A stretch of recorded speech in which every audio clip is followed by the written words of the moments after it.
everybody, it's Doug here, Doug Mystic Eye on Board Game Geek, various other sundry places, Doug Herring on YouTube. Anyway, getting ready to do just a quick play and instruction, rules, introduction, learn together type session of a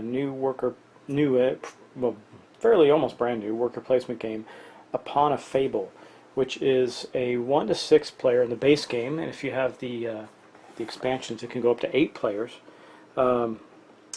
Worker placement game that basically takes you to the land of fables and myths and fairy tales.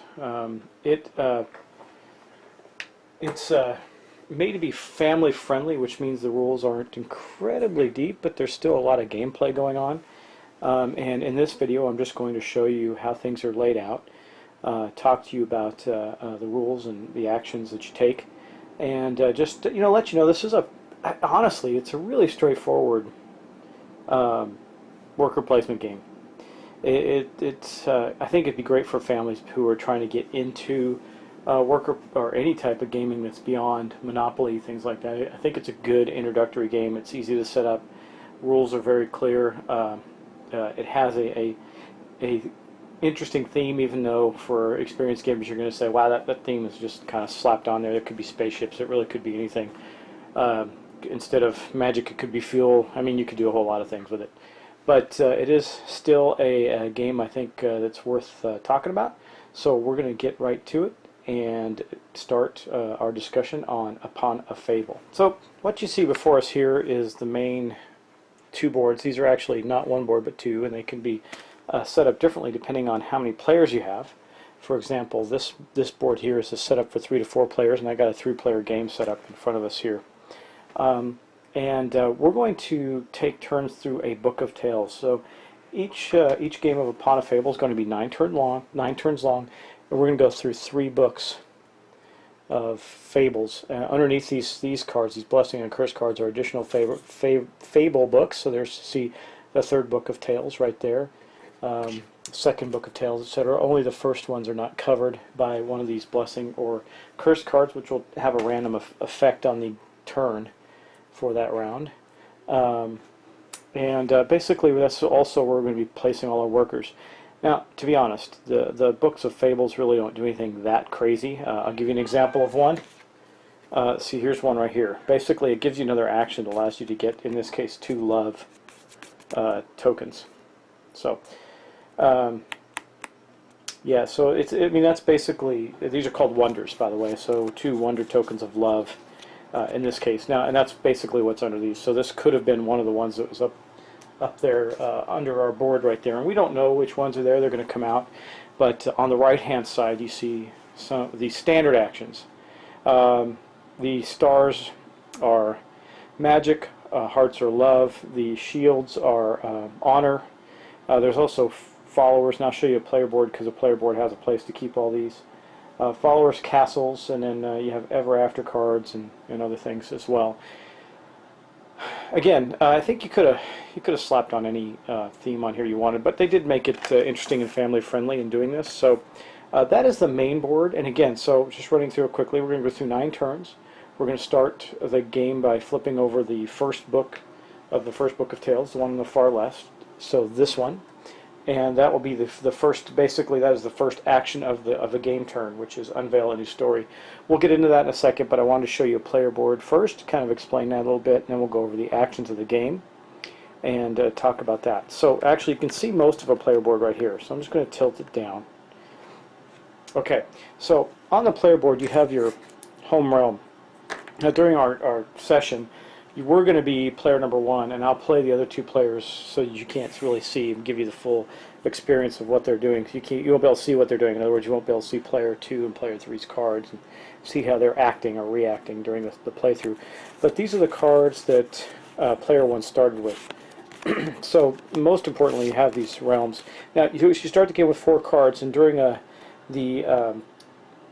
4th action of the phase, you're going to get dealt more, and you're going to have to give some up, and I'll explain how that goes as we go through the rounds, the turns. But you can see he's got 2 important things, another small realm and a large realm. Now this is your home realm, you can see here, And basically your realms are what give you workers. Now in a 3-player game you start with 2, but in larger games you might just start with 1. So also, by the way, guys, it normally comes with cardboard tokens. I have the set of wooden pieces because that's the way I roll. I like the better pieces. I'm a visual gamer. I like all the cool visual stimulation of the game, like so wooden pieces and cool cards and minis and stuff like that. You can also see that we can place out additional realms here, and we have a space to keep our magic, love, honor, followers, and castles. Now when we build larger realms, now just give you an example. See, these realms here have a cost requirement to power them, and they also may give you things, but or require something to build it, like in this case a castle. In this case some honor, but they also have a cost to empower them. And there's a phase now at the end of each third, so the third book in that 9-book round, so 3, 6, 9, we're going to have a phase where we have to empower these cards, these realms that we've put on our board with magic. And if we can't, then they go into what's called a deep sleep. The realm falls to sleep, and we put these nice. Now I think I also have wooden tokens for these. I have to check, but these moons that for putting the realm to sleep. I'm going to check because I think I do have tokens for those. No, I guess not. So you still use the cardboard tokens for those, but that's cool. Oh no, there are some,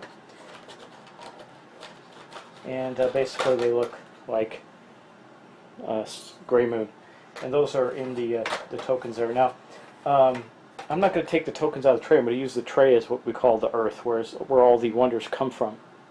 When you're setting up wonders, and we're going to have I'll go through the phases as well, just so you know what they are. But these are the starting cards. So ever after cards that you play, and you have to empower them, and dreams are just cards that you play, and they could be permanent effects. There's a whole wide variety. This one is like a one-time thing. Gain 1 castle, all the players gain 1 magic. You just play the card, right? And there's an appropriate time to do that. We'll go through that later as well as we go through the gameplay. Now, before I get on to the actual turns, I wanted to show you something. So let me just move my camera over. I want to show you the box and how pieces fit in there. So this is the base game box. You can see it's pretty nice. It's got a place for just about everything in it. I'll just get rid of these for now so you can see. It's got trays for each of the tokens. Now normally these would be filled with the cardboard tokens, but again I got the wooden pieces so that it was more fancy smancy. Now, I'm going to tell you in the bottom here, you see that there's 2 card trays. The cards, I'm warning you now, the cards for the game do not fit well in the trays. If you push them down in the trays, you're going to have a bear of a time getting the bottom ones out. It's really tight squeeze, and you're going to have to bend them to get them out. So what I did was I took one of these moon tokens, and I kind of wedged it here to kind of create a lever, so that the cards are tilted slightly, and I could pick them up from the bottom and pull them all out. If you don't do that, if you squeeze them down in, which I did the first time, man, I had to get something sharp that I could lift up the edges and dig them out with. Really not I'd say out of anything, they give you this nice tray and a poor place to hold the cards. And if you have the expansion, then there's almost more cards than you can fit in there to begin with, so it's a little tight. But that's really the only complaint I have. The tray works great otherwise, and you can use it as earth to keep your wooden tokens in. So that's enough I'm going to say about that. That's how the box is. Holds everything nicely. There's a bunch of boards that go with it in the expansion as well. There's also for a 7 and 8 player game, etc. But anyway, let's get back to the round summary. Okay, so in Upon a Fable, we're going to go through a 9 action turn, and I'm going to run through each of those actions right now and show you what they basically do. So again, this is you're going to find this is a fairly straightforward worker placement game. But let's take a look. So first, we're going to do action 1, which is to unveil a new story. So in unveiling a new story, all we're going to do is, just as an example, you have this one here. We're just going to, let's just say this was the one on top. We would just flip that over and be able to have access to this new action. Now, when you get down to the later turns, you're going to flip over that blessing and curse card first and basically do what it says on there. I guess I could find you an example. Here's a blessing and curse card that we could take a look at. So this one says blessing. Whichever player has the lowest total number of large and epic realms gains one follower and one castle. So kind of a catch you up card on that one. And that's going to be what we do on the very basic part of unveil a new story, and that's going to mark the beginning of the turn. So on the next turn, we're going to rejuvenate wonders, and basically, I'll show you how that looks. Sorry, I said on the next turn, I mean the next action. So for example, you have this space here, these three spaces here, so when we rejuvenate wonders, we're going to put 2 stars there. We're going to put 1 love there. This is magic, love, and then 1 honor token there. And we're going to do that each turn when this round comes out. There's another star down here that you can see for a magic token. And that's what we're going to do during that phase. That's it. So it's nothing crazy. Okay, for action 3, we're going to perform realm special abilities. Now, what does that mean? So if I take this large realm, for example, it has a special ability on it. It says, let me see, let me put that up where you can see it, right there. So as you can see, that one says, every story, if the player on your right has more followers than you, take 1 from the player. So if I have played this realm on my realm board, an example like this, I can use that power. It would have cost me 2 honor to place that realm during another phase, but that's the idea there. So we're going to use the powers of the realms that we have in play, or it might be a permanent card like this Ever After one. If no player has more Ever After cards in play, oh, that's the end of the game, but something similar to that's on the turn, not on the end of the game. You could also play them when you're performing realm abilities. Next, we're going to deal the Hand of Fate. Now, we already start the game with 4 cards, but we're going to get 3 more of the Fable cards and in our hand. Now, when we get one of those, we're going to take one and keep it. We're going to pass one to the next player to the left, and then we're going to discard one. Or it might be to the right. Either way, we're going to pass a card. So each player, starting player 2, passes to the player's left. Yeah, so we're going to pass 1 card to the left to the next player. And once we have the cards all selected, that's going to be the action 4. So action 5, exploring the stories, is when we're going to get to place our workers. Now, at the beginning, we're going to have 2 workers to place, and we're going to place them out on the main board, and we will also be able to place them on any book of tales that has been turned up. So, just running over quickly the actions that we will have available to us at the beginning. We'll be able to collect 2 magic. We'll collect 1 love, or 1 honor wonder. We can also take the first starting player marker by placing here. We can convert a wonder, which means you can convert. No, we'll go through that as we play the game, but you can convert 1 wonder to another using certain rules. We can add a small realm here by playing a realm card on our realm board. We can play a card, which would mean a Ever After card, etc. We can draw a card, let's say, or draw cards perhaps. Let's say we don't have enough cards, we can't do anything. We can draw a card, or here you can just get one magic token. So that's basically, we're going to place them all out, and then we're going to basically take our actions. Basically, that means starting with the starting player, we're going to play our Ever After cards, one Ever After card or 1 dream card during the turn. And most Ever After cards remain in play, while dream cards, they usually are discarded. In other words, they're one-time effect type things that we can play during that phase. So that's basically going to be action 6 of the turn. Pretty simple, right? Action 7, Empower Realms. And it says their story 3, 6, and 9. What that means, I'll go over what that means in a little more detail. So as we uncover the stories, when we get to, and you see there's 3 green books that say the first book of tales. When we get to the third one, the one to the farthest to the right, and we flip that over, that's the turn that we're going to, when we get to action 7, that we're going to empower our realms. Now what does that mean? I'll take you to my player board and show you that. As the game progresses, we're going to create more realms. We're going to add more realms to our board. So for instance, here I created a small realm, and I add another realm there. There's a cost associated with those that we have to empower during that phase. That means we're going to spend magic. Those are the stars. and for every one that we cannot spend magic for, it's going to fall into a sleep. I have sleep tokens, but I also have these cool moon-shaped things. So let's say we couldn't pay for our large realm here, it would then fall asleep, and we'd have to take those off in a later phase of the turn to reawaken them.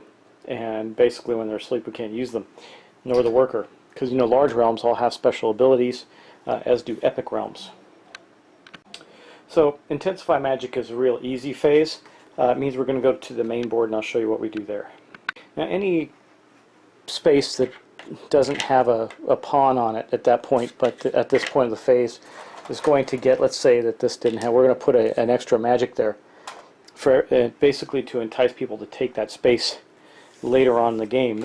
So any space is not taken, and that would include the Book of Fables as they're turned over on the left-hand side as well, that are not used or have pawns placed on them during that turn are going to get a magic token put on it, so that when someone does take it the next time, there will be an extra magic token there to take. Then we come to our last action, Action 9. It's Return and Awaken Fables. So what we're going to do is we're going to collect all of our pawns from the main storybook board up on top of here that I showed you. We're going to collect every pawn and put them back on the realms that they belong to. Then we're also going to get to remove one deep sleep token from one of the realms that has been put to sleep by our inability to power them. And basically that's going to be the end of the turn. From that point on, what we'll do is we'll go back around to Action 1, where we unveil the next story, and we continue gameplay exactly like that. So pretty straightforward. Now, little precursor. I play a lot of worker placement games. Tons and tons of them. I love them. It's one of my favorite genres of game, actually. As you can see, I actually have some up on this. This is kind of a quick one of my shelves here. You can see Lancaster there. That's one of them. You can see Lords of Waterdeep. That's another one. Zulkan expansion up there. Zulkan is also a worker placement game. I'm a big fan, and I do like the style of gameplay that comes with that. But I'm going to say that as far as this game goes, this is a very basic worker placement game. I would put it at no greater level of difficulty than the base Lords of Waterdeep game. And I'm not saying that's bad. There's absolutely nothing wrong with that. I do, however, I've been playing long enough, and you may, as a gamer, may be playing where you want to look for something a little different in your worker placement games. There's some that I can think of that are quite a bit different. Archon, for example. I could also think of Last Will.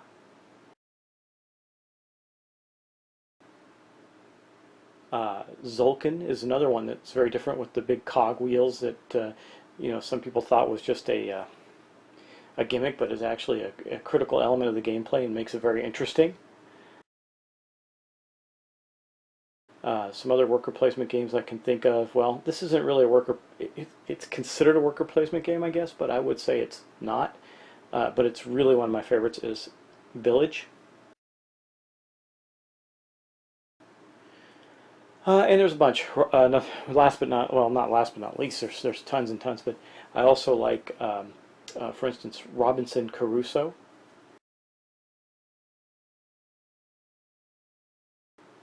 Another great worker placement game. And there's, again, I can continue on. There's tons of them out there to play. But I can actually think of the dice worker placement granddaddy of them all, Kingsburg. That's another good one. But if you're into that kind of game, those are all good. There's absolutely nothing wrong with them. They're fantastic games. There's nothing wrong with this one too. I'm just trying to give you a comparison. Not saying this is my formal review of the gameplay. We'll talk about that afterwards. And it's just, there's other games as an experienced gamer. Drumroll is another good one that I really enjoy. Just other worker placement games that I can think of that have more to them. Archon, for instance. One of the things I like about Archon is that the workers actually have unique abilities to them. They're not just a token. They do something different. Lancaster, your workers have a strength value. They can bump each other out. That's kind of neat. Blast Will, their worker, I don't even get into details on that one. The worker placement's very unique in that. And Robinson Crusoe, you can cooperatively place workers, which is kind of unique in that. So, when I look for worker placement games, I do look for something a little different. But this one, you'll see how it plays. All I'm going to say is fundamentally basic. As I said in some of the other ones, some of the other parts of this video, you could have replaced this with a space theme, or heck, it could be anything. I like the fact that they used Fables, or the theme of Fables, even though it's lightly brushed onto the game, for younger players to kind of feel more enticed to play it. From that perspective, I think that's good. But you'll see as we play the game. I mean, the dream cards and the ever after cards, they have unique things on them. But again, could be thematically changed very easily. That said, though, we're going to end it here, and on the next time we come, we're going to start with our first turn, and we'll be turning over this first book of Tales, which I don't know what it is now. And we're going to play together as the first player, and I will play the other two players as if you were in the hot seat of player one and not see what the other two's cards are, etc. You'll just see the actions they take. So that said, I'm going to call it a night. Thanks so much for watching, and hope to see you soon.